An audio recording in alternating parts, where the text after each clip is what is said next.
हाय सांग मैंने आशा करते आपने समस्ते भल रही चलतु आपण पुणी थे बहुत दिन पर गोटे नुआ ब्लॉग को स्वागत करते चलतु आम रेंगा पंचायत रे गोटे मीटिंग रखा से मीटिंग रे आम अटेंड करने जा देखा मीटिंग रे कौन कौन भाषण दौरान कौन कौन कि कार्य कौन क्यों कम मीटिंग करा वीडियो माध्यम जानवा पाइबा चलतु सांग मैंने तो सांग मैंने मीटिंग टा आरंभ हो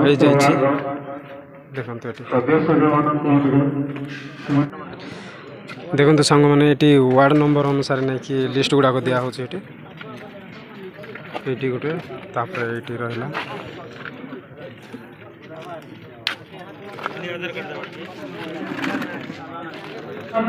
देखो आमर मीटिंग टा स्टार्ट हो जाए कौन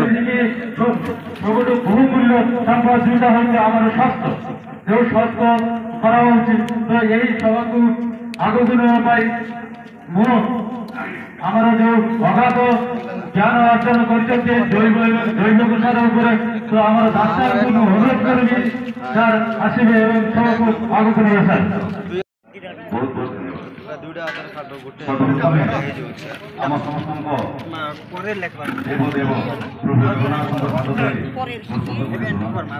मंत्री विराजमान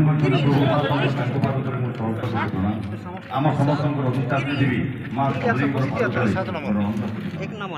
आज शुभ समावेश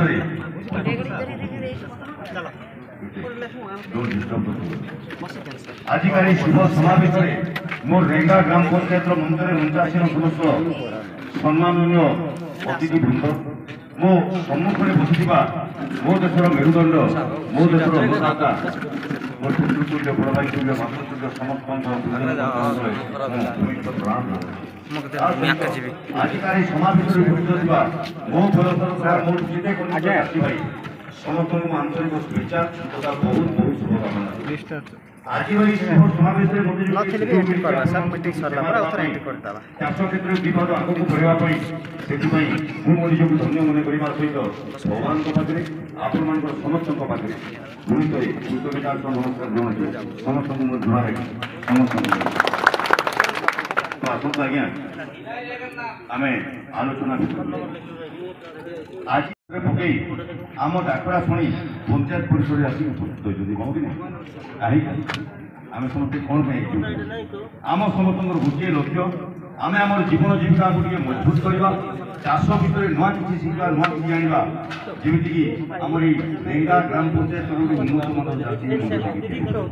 चाष तो आम आगे करुचे चाष भितर नुआ कि शिखा नुआ कि जाना यहाँ किंतु आज आम जिते जो चाष करवा धान कपा मका मांडिया पनीपरिया कौन भी चाष आम जिते करवा चाषटा कौटी कर बाबा चाषटा कौटी करवा कौटी कर बाबा आम डुली करवा आम खेत करवा आम जमी आम माटी ही चाष करवा हाँ कि नहीं बिना माटी चाष कर संभव कि बाबा एवं भी तो जो माटी आम चाष करवा आज्ञा प्रथम से माटी को भल भाव में बुझा दरकार जानवा दरकार उपलब्धि करवा दरकार चिन्हवा निहाती दरकार माटी को आम केमी चिन्ह माटी को चिन्हवा आपको अनुरोध कर निज भूत भितर माटी पास उच्चारण करूँ आप जानते प्रकृत माटी शब्द अर्थटा जदि निज भूत भितर आम उच्चारण करवा से शब्दटा कौन हम से शब्दटा हम माटी हम ना आम जहाँ को सादा सादा माटी बोली कहीदे से प्रकृत माटी नुहे आज्ञा से मोर माटी आउ माटी को माँ कह तात्पर्य बहुत अच्छी बहुत किसी आप समस्ते जानते आम जन को माँ बोली कह किए आमको 10 मास 10 दिन गर्भ धारण जन्म दिखते आम माँ को पीड़ा को सम्मान को कहीं उच्च आसतु आम से माँ विषय भी चिंता कर माँ जिते आमको जन्म देवाई निज गर्भ 10 मास 10 दिन धारण कर सारापर बढ़ी जाए आम शरीर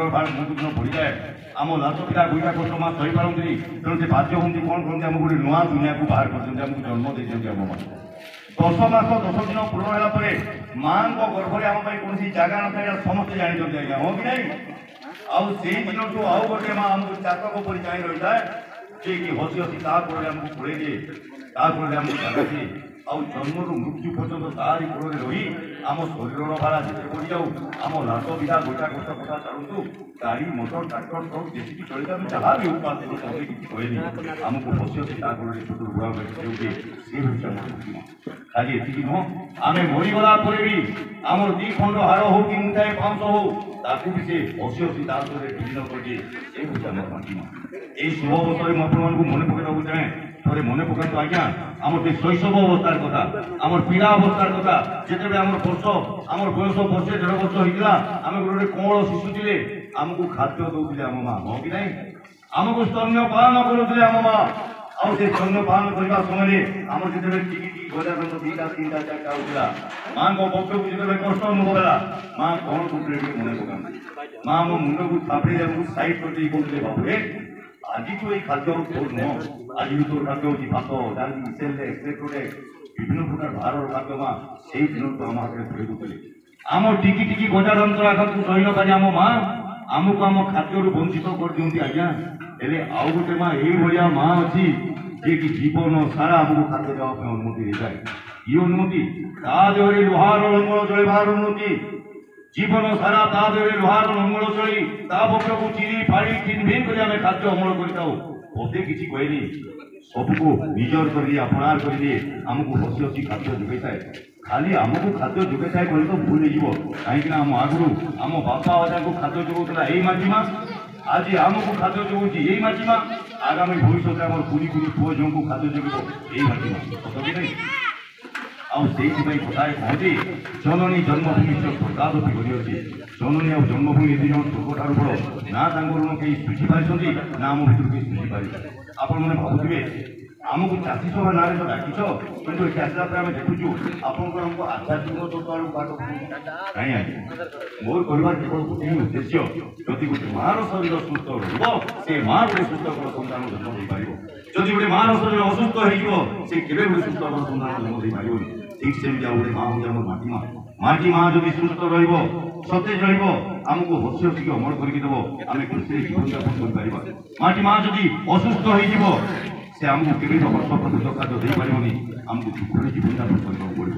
ଯଦି ସୁସ୍ଥତାର କଥା ଆଗକୁ ଆସୁଛି ମୁଁ ମାଟି ମାକୁ କିଛି ସମୟ ସାଇଡ୍ କରିଦେଉଛି ଆପଣମାନେ ଚିନ୍ତା କରି କୁହନ୍ତୁ ପଶୁ ପକ୍ଷୀ ଜୀବ ଜନ୍ତୁ ମଣିଷ ସେ ଯିଏ ହଉ ନା କାହିଁକି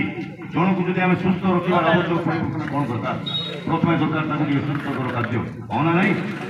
ଯାହାକୁ ଆମେ ସୁସ୍ଥକର ଖାଦ୍ୟ ଦେବା ସେ ସୁସ୍ଥ ରହିବ ଯଦି ଅସୁସ୍ଥକର ଖାଦ୍ୟ ଦେବା ସେ ଅସୁସ୍ଥ ହେଇଯିବ ଠିକ୍ ସେମିତି ମାଟି ମାକୁ ଯଦି ଆମେ ସୁସ୍ଥକର ଖାଦ୍ୟ ଦେବା ମାଟି ମା ସୁସ୍ଥ ରହିବ ସତେଜ ରହିବ ଆମକୁ ହସି ହସିକି ଅମଳ କରିକି ଦେବ ଯଦି ମାଟି ମାକୁ ଆମେ ଅସୁସ୍ଥକର ଖାଦ୍ୟ ଦେବା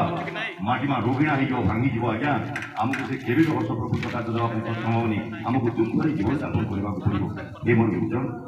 ଆପଣମାନଙ୍କୁ ପଞ୍ଚାୟତର ଆଗ ଧାଡ଼ିର ବିଭିନ୍ନ ୱାର୍ଡର ଚାଷୀ ହିସାବରେ ଆମେ ଡାକିଛୁ ଆପଣମାନେ ଚିନ୍ତା କରି କୁହନ୍ତୁ ଆମେ ମାଟିକୁ କେତେବେଳେ ଖାଦ୍ୟ ଦେଉଛୁ ଯେତେବେଳେ ଆମେ କିଛି ନା କିଛି ଚାଷ ତା ଉପରେ କରିବାକୁ ଯାଉଛେ ଧାନ କପା ମକା ମାଣ୍ଡିଆ ପନିପରିବା ଯାହା ବି ଗୋଟେ ଚାଷ ଆମେ ଯେତେବେଳେ ଆରମ୍ଭ କରିବା ସେଇ ସମୟରେ ଆମେ ତା କଥା ଚିନ୍ତା କରୁଛେ ଯେତେବେଳେ ଆମ ମାଟି ପଡ଼ିଆ ପଡ଼ୁଛି ଆମେ କି ମାଟି ଭିତରେ ଚିନ୍ତା କରୁଛେ ସତ କହନ୍ତି ଆଉ ଯେତେବେଳେ ଯୋଉ ଖାଦ୍ୟ ସାର ଆମେ ମାଟିକୁ ଦଉଛୁ ସେ ଖାଦ୍ୟ ସାରଟା ସୁସ୍ଥ କର କି ଅସୁସ୍ଥ କର ସେ ବିଷୟରେ ଜାଣିବା ପାଇଁ ଚେଷ୍ଟା କରୁନୁ କେତେ ଦଉଛୁ କ'ଣ ଦଉଛୁ ଲାଭ କେତେ ହାନି କେତେ ମାଟି କ'ଣ ପାଇଲା ମାଟି କ'ଣ ହରେଇଲା ଆମକୁ କ'ଣ ମିଳିଲା ଆମେ କ'ଣ ହରେଇଲେ ସେ ବିଷୟରେ ମଧ୍ୟ ଆମେ ଆଲୋକପାତ କରିବାକୁ ଚାହୁଁଛୁ କିନ୍ତୁ ଆଜି ପଞ୍ଚାୟତର ଏତେ ଗୁଡ଼ିଏ ଚାଷୀ ଯେତେବେଳେ ଆମେ ଏକଜୁଟ ହେଇଛେ ସମସ୍ତେ ମିଶିକି ଗୋଟେ ଆଲୋଚନା କରିବା ମାଟିକୁ ଆମେ କେତେବେଳେ କ'ଣ କ'ଣ ଖାଦ୍ୟ ଦଉଛେ ସେଥିରେ ମାଟିର କ'ଣ ଲାଭ ହେଉଛି କ'ଣ କ୍ଷତି ହେଉଛି ଆମର କେତେ ଖର୍ଚ୍ଚ ହେଉଛି ଆୟ କେତେ ବ୍ୟୟ କେତେ ତାର ଗୋଟେ ସଠିକ୍ ଆକଳନ କିନ୍ତୁ ଆଜ୍ଞା ଆପଣମାନେ ତ ଜୀବନ କାଳ ଭିତରେ ଅନେକ ଗୁଡ଼ିଏ ଚାଷ କରୁଛନ୍ତି ସତ କି ନାହିଁ ବିଭିନ୍ନ ପ୍ରକାର ଚାଷ କରୁଛନ୍ତି ଯଦି ସବୁ ଚାଷ ବିଷୟରେ ଆମେ ଆଲୋଚନା କରିବା ତାହେଲେ ଆମର ସମୟ ସରିଯିବ ଦିନ ସରିଯିବ ଆଲୋଚନା ସରିପାରିବ ତେଣୁ ଆମେ ସମସ୍ତେ ମିଶି ଆଜି କ'ଣ କରିବା ନିର୍ଦ୍ଦିଷ୍ଟ ଗୋଟେ ଚାଷ ଉପରେ ହିଁ ଆଲୋଚନା କରିବା ଆଉ ଯୋଉ ଗୋଟେ ଚାଷ ଉପରେ ଆଲୋଚନା କରିବା ଆଜ୍ଞା ମୁଁ ଆପଣଙ୍କୁ କଥା ଦଉଛି ଆଜି ଦିନଠୁ ଆମ ଭିତରୁ କୌଣସି ବି ଚାଷୀ କୌଣସି ଚାଷ କ୍ଷେତ୍ରରେ ଦୁଇ ପାଦ ଆଗକୁ ସିନା ବଢ଼ିବେ ପଛ ଘୁଞ୍ଚା ଆଉ ଦେବେନି ମୁଁ ଆପଣଙ୍କୁ ଗ୍ୟାରେଣ୍ଟି ତ ଆସନ୍ତୁ ଆମେ ନିର୍ଦ୍ଦିଷ୍ଟ ଯୋଉ ଗୋଟେ ଚାଷ ଉପରେ ଆଲୋଚନା କରିବା ଯୋଉ ଚାଷ ହେଉଛି ଆମର ମୁଖ୍ୟ ଚାଷ ଆମର ପ୍ରଧାନ କାହା କଥା ବୁଝାଏ ମୁଖ୍ୟ ଚାଷ ଆଜ୍ଞା ହଁ ଧାନ ଚାଷ ଆମେ ଜୀବନ ଜୀବିକା ନିର୍ବାହ ପାଇଁ ଅନେକ ଗୁଡ଼ିଏ ଚାଷ ଉପରେ ନିର୍ଭର କରୁ ସତ କିନ୍ତୁ ସବୁ ପରେ ଆମର ମୁଖ୍ୟ ଚାଷ ହେଉଛି ଧାନ ଚାଷ ଆସନ୍ତୁ ଧାନ ଚାଷର ଆଲୋଚନାକୁ ଯିବା ଆଗରୁ ସମସ୍ତେ ମିଶିକି ସୁନ୍ଦର ଖୋର୍ଦ୍ଧାରେ ଦେଇକି ଆମେ ତାକୁ ଅଭିନନ୍ଦନ ଦେବା